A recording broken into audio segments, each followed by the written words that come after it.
I haven't known the first season my whole life, as probably everyone does. And I've played the winter of it the first time when I was 11 or 10 years old.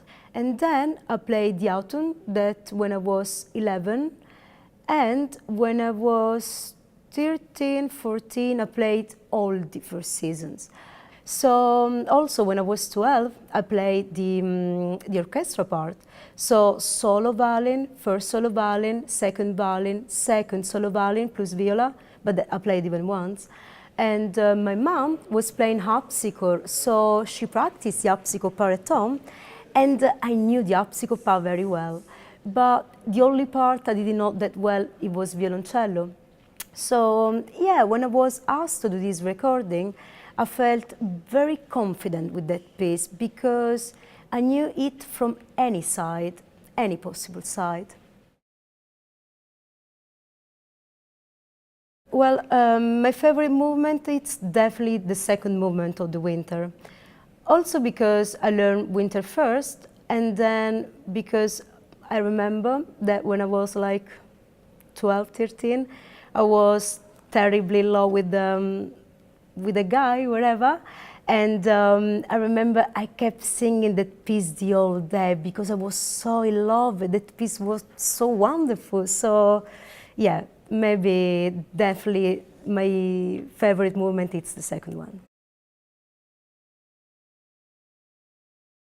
I will always try to get a bigger repertoire because, well, my repertoire is not very small. I've played a lot of the pieces from the 70th, 80th, 90th, yeah, 19th century. But my 20th century repertoire is still very small, so I'm just trying to learn more pieces from that period, like last year, the Prokofiev and Alba Berg. Now I'm doing Shostakovich and Khachaturian. So, yeah, I'm just trying to learn more pieces from that period.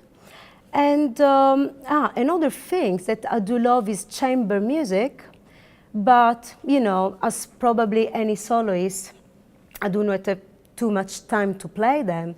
So I'm just trying to play more trios and quarter whenever I can. I think that the biggest challenge is that when you play concert, something big, something extraordinary is happening, that 2,000 people are going to a hall just to listen to you play. It's something big. So, yeah, I just would like to keep that feeling always.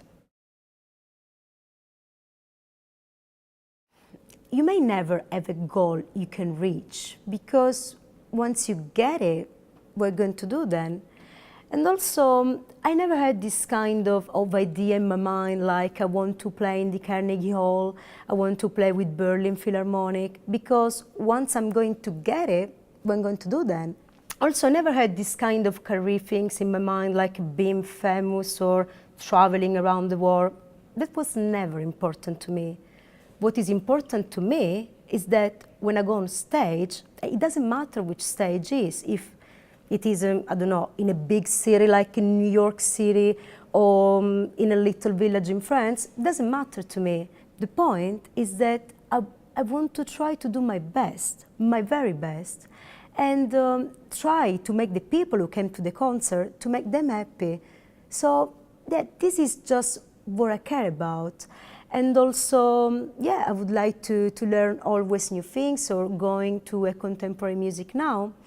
But yeah, I never had this kind of idea, like to have a Greek career, because once I'm going to get it, if I'm going to get it, whenever, but what I'm going to do then? So yeah, I'm just not thinking about these kind of things.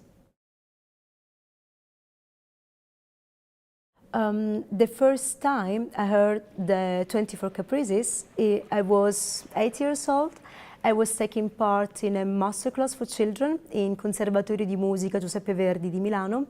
And I remember I was there because of the work of my parents. So we moved from Sicily to Milan, like for 3 years. And for this reason, I took this masterclass. And I remember when I heard them for the first time, I was sitting in a church, actually in the hall, and someone was playing them, and we were just reading the music, listening to the music, and that moment I realized that the most difficult thing a violinist can play, it's the 24 caprices. So I say to myself, that will be when I will be a real violinist. So 2 years later, when I was 10, I was very proud of myself because I learned my first caprice, which was number 17, and then I played that in a concert. So, well, what Paganini actually did in the Romantic period, he started a complete revolution on the violin with many possibilities that you can do in the violin. And by doing that, it was also influencing of the composer, like for instance, Franz Liszt. Franz Liszt made a complete revolution on the piano just because he heard Niccolò Paganini on the violin in concert. So, yeah, I think that the 24 Caprices maybe is the key work in Paganini's life, but you can take any piece by Paganini from that. And I think that the most of the music of the 19th century we would not have without Niccolò Paganini. Oh, Isaïe.